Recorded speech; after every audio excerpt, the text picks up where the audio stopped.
Hey everyone, and welcome to this explainer. Today we're diving into something incredibly fascinating. It's right at that sweet spot where evolutionary biology, human psychology, and the lived experiences of individuals with disabilities all collide. We're going to unpack this core idea that our most fundamental human desires, they absolutely transcend physical limitations. Whether we're talking about the raw biology of physical attraction or that deep-seated need for emotional bonding, the core of what makes us tick as humans remains profoundly constant.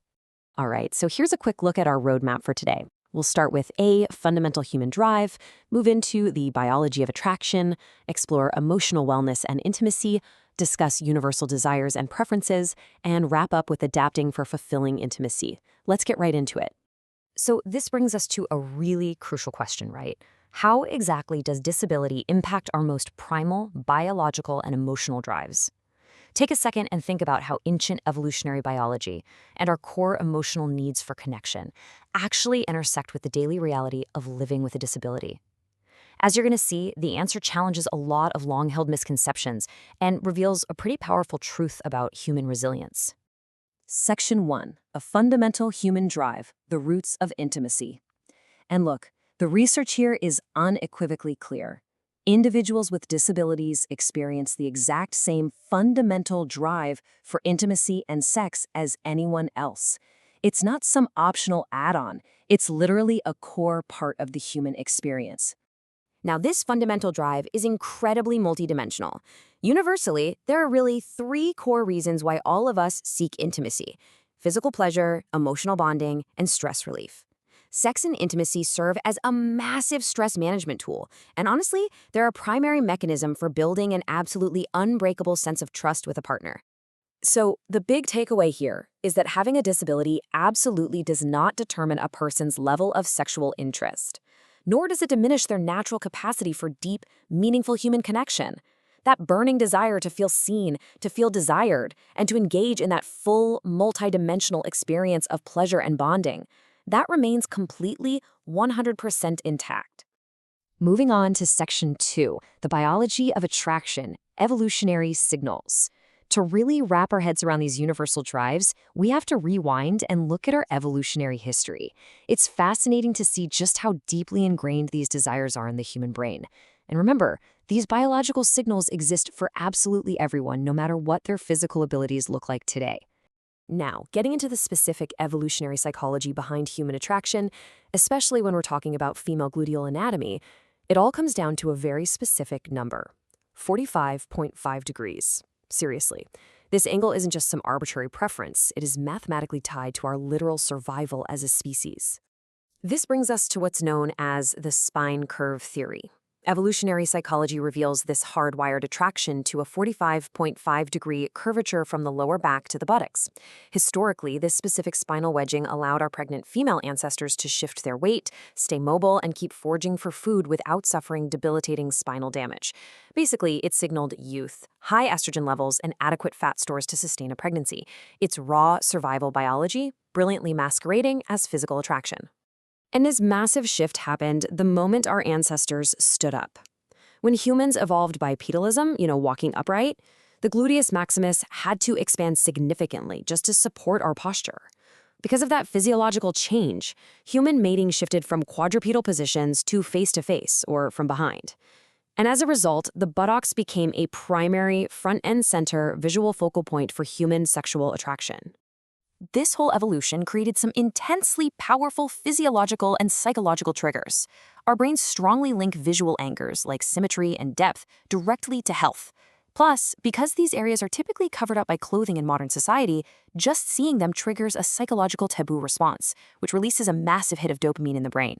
This extends to highly sensitive erogenous zones, like the perineal region, where a super dense concentration of nerve endings meets this profound sense of trust and intense vulnerability.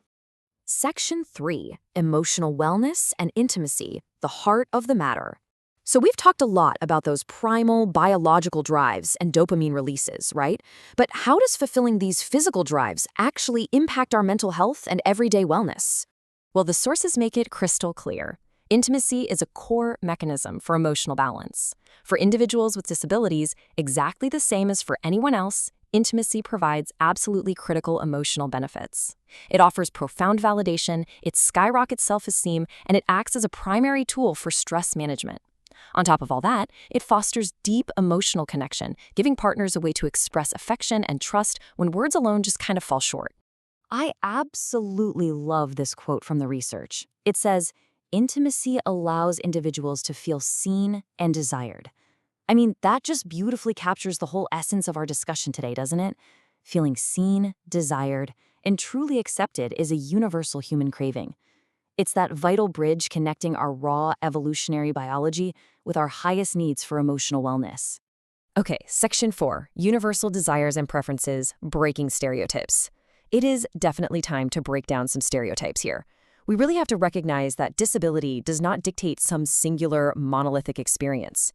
Humans with disabilities possess the exact same vast, colorful range of sexual feelings, desires, and preferences as everyone else.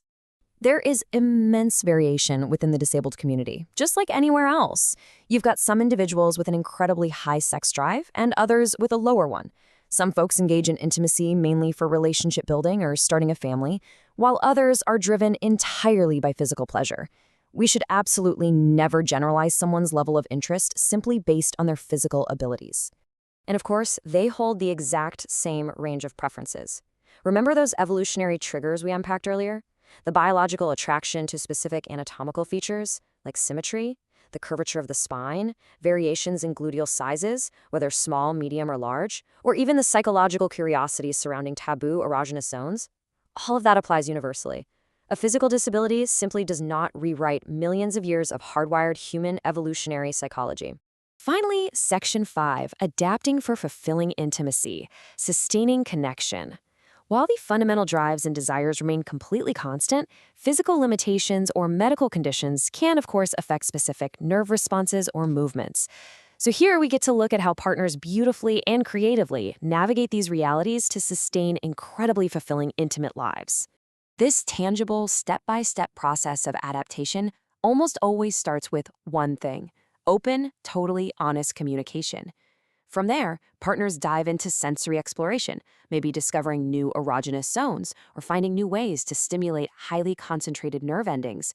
By modifying physical positions and exploring everything together, they arrive at a highly fulfilling intimacy that meets both their biological and emotional needs head-on. What's amazing is how these practical physical adaptations map directly onto powerful emotional outcomes. Navigating medical conditions together, that actively reinforces a deep sense of partnership. Exploring new nerve responses requires immense trust, which completely heightens mutual vulnerability. And modifying physical positions directly satisfies that fundamental human need for deep physical and emotional connection. The adaptation process itself becomes this incredibly powerful bonding tool. So I'm going to leave you with this provocative question to chew on. How does viewing intimacy as a resilient, universal human drive, rooted in our very evolution, change the way we understand connection across all physical abilities? You know, intimacy isn't just some luxury. It's a profound, enduring element of the human experience that adapts, survives, and thrives. I really hope this explainer has completely reshaped how you view the intersection of biology, emotion, and disability, and that it sparked your curiosity to go out and learn even more.